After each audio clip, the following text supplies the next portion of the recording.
Hello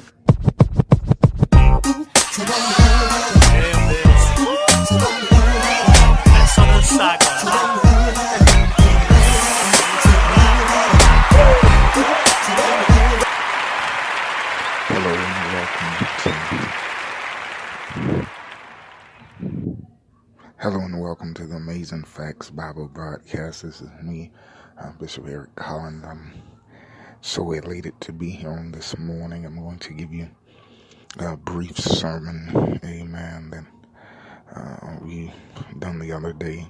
Please join us as our sermon is already in progress.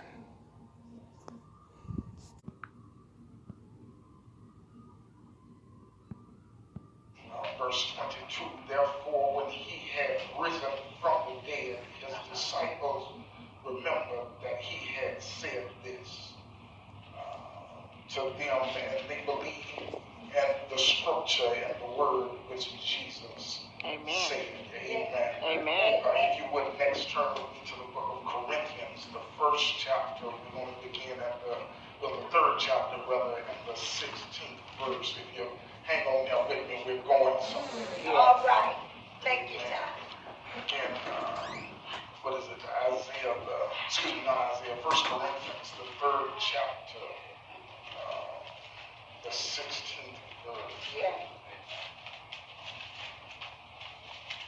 And it says, know ye that ye are the temple of God, and that the Spirit of God dwelleth in you. Again, know ye that ye are the temple of God, and the Spirit of God dwells in you. Finally, again, we'll go to Isaiah, the 41st chapter, and the 10th verse. Yes, Again, take your the time, 41st yes. chapter, and the 10th verse, that reads thus, that says, fear not, for I am with thee. Be not dismayed, for I am thy God. I will strengthen thee, and I will help thee. Yea, I will uphold thee with the right hand of my righteousness. Wherever you are in the room, turn to your neighbor and say, neighbor, oh neighbor, whatever you do, don't count me out. Maybe that was not the right one because they didn't get excited about it, but wherever y'all turn to the other side and say, neighbor, oh neighbor, don't count me out. Amen. Hallelujah. Praise the Lord. Praise the Lord. Hey, Brother Willie. As we begin, Thank you, it must Father. be noted that the temple was the place, pretty much the temple was the place in which the Spirit of God came. Yes. His presence was there, as well as the previous artifacts in the Ark of the Covenant. Yes, Lord. Briefly, a history of the temple starts in the days of David and David's kingdom, when Israel dwelt permanently in the land, and in the kingdom was administered from Jerusalem. Yes. After a time, David realized that the inequity of the dwelling of a kingly place, which God's presence would reside in, more humbly, the temporary structure of the tabernacle. In other words, he saw the need for God to have a better place. Amen. Instead of himself living in a palace. Is that all right? All right. And so, although he desired to build a permanent temple, he was disallowed from doing so because he was a man of war. Yes. However, David was able to further the work towards the building of the temple. He was given the plans by the Holy Spirit. This is found in 1 Chronicles 28 and 12, and 1 Chronicles 28 and 19. Yes. Hebrews 8 and 5, he purchased the location where the temple was built. Amen. That's found in 1 Chronicles, the 21st chapter, 24 through the 26th verse. 2 Chronicles, the 3rd chapter, and the 1st verse. He procured the materials for construction. This is found in 1 Chronicles 29, verses 1 through 9. And as with the tabernacle, the temple service included elaborate procedures by which men could approach God's presence, but only in a limited way. Yeah. So Amen. when the temple was dedicated, God's presence came to the temple. Yes, Lord. In the All days right of now. Ezekiel, after the Civil War and after the northern kingdom had fallen into apostasy and been judged by Assyria, Yes. the sin of the southern kingdom, where Jerusalem and the temple were located, was so severe that it had driven God from the very presence of his own sanctuary. All right. Jesus. God no longer met in Israel. Amen. God no longer met at the temple because it was no longer his house. As it is with so many of us today, we have done things and been through situations and have committed sins both knowingly and unknowingly. Sins of omission and omission. That has driven away the very presence of God from our lives. Amen. However, today I wish to inform you that all is not lost. That there is yet hope for those who may feel the presence of God is no longer with you. The presence of God is no longer there. This hope is found at the very feet of Jesus Christ. Could somebody turn to your neighbor and say, neighbor, don't count me out. Don't count me Give out. God a hand clap of praise. Hallelujah. Soon thereafter, the temple was destroyed by Nebuchadnezzar. Yes. And the Jews that remained there were exiled to Babylon. Yes. Thus, an important historic principle could be established. And this is concerning the temple. When God leaves a house, it becomes subject to destruction. But when God is at home in the temple, no force can destroy it. Amen. Which is to say that if you keep God with you, there's nothing in hell that can come against you. Somebody ought to give God something. Hallelujah. Thank you. And so even after the destruction, we found out that when God builds a house, no force can destroy it. The very first point, or the very first thing that we would like to note for those who have brought pen and paper, amen, is that you must have God and keep his indwelling spirit with you. Amen. You must have God and keep his indwelling spirit with you. Amen. Does this mean that you will not be subject to wrong? No. Does this mean that you will not mess up? No. It simply means that you keep God with you, whether you do wrong or whether you do right. Can I get a witness in here? Hallelujah. Has anybody in here ever kept God with them? Amen. Even though you knew you had done some things you were not supposed to. Amen. Even though you were in the midst of things that you should not have been in the midst of. Amen. God still found you wherever you were. One of my favorite songs says this. It says we have to reach way down. Jesus will pick you up. Jesus will pick you up if we have to reach way down. Amen.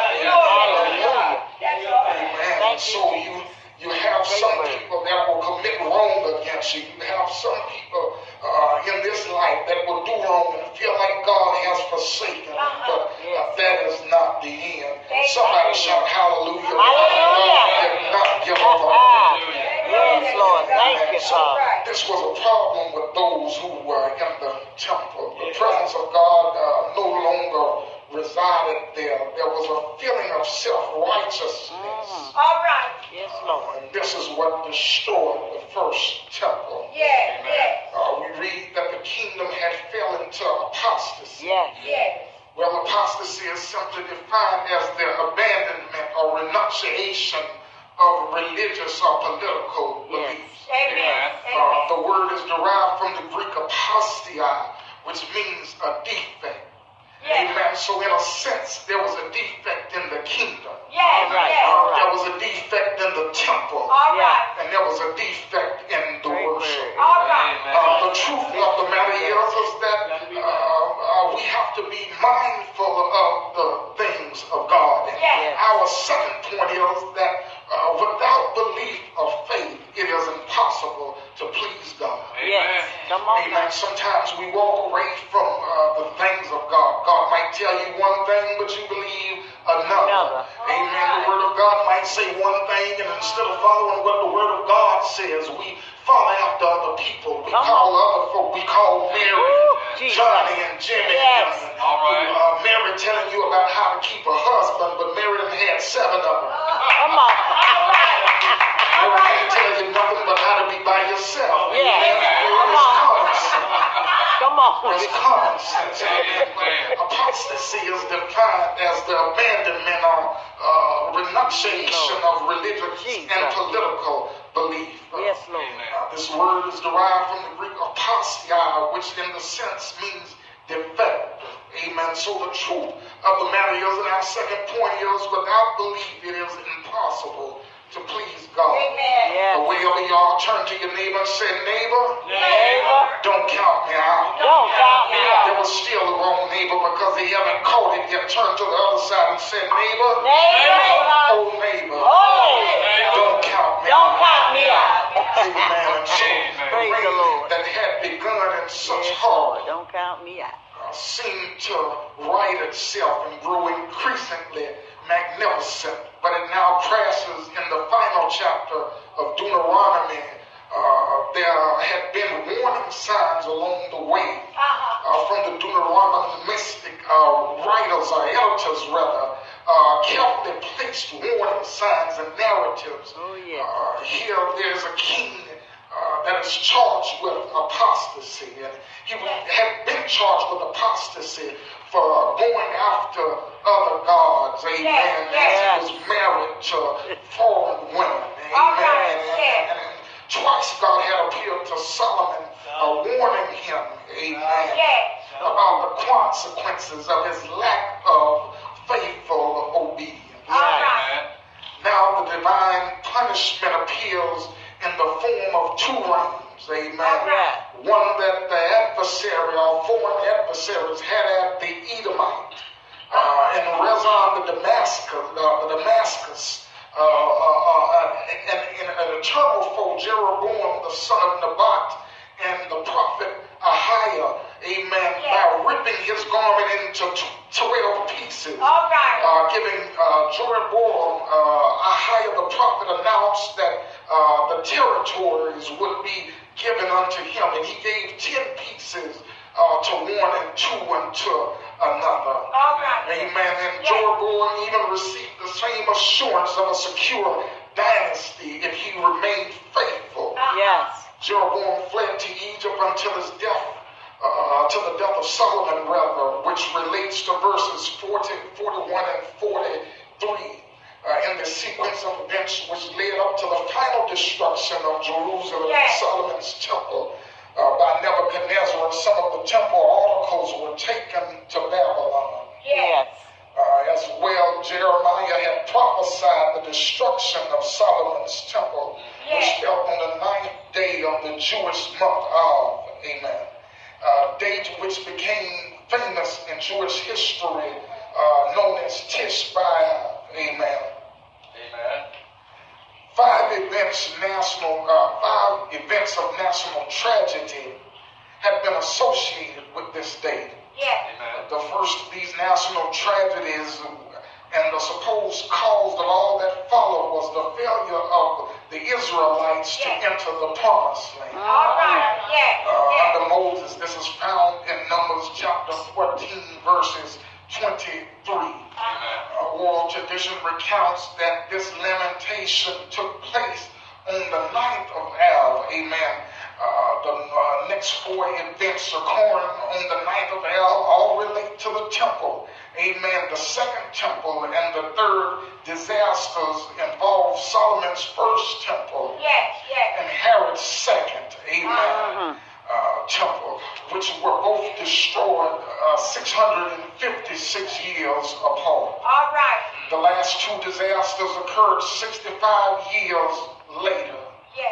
On the same day in AD 135. The first of these was the defeat of the army of Bar Kokhba at Betar.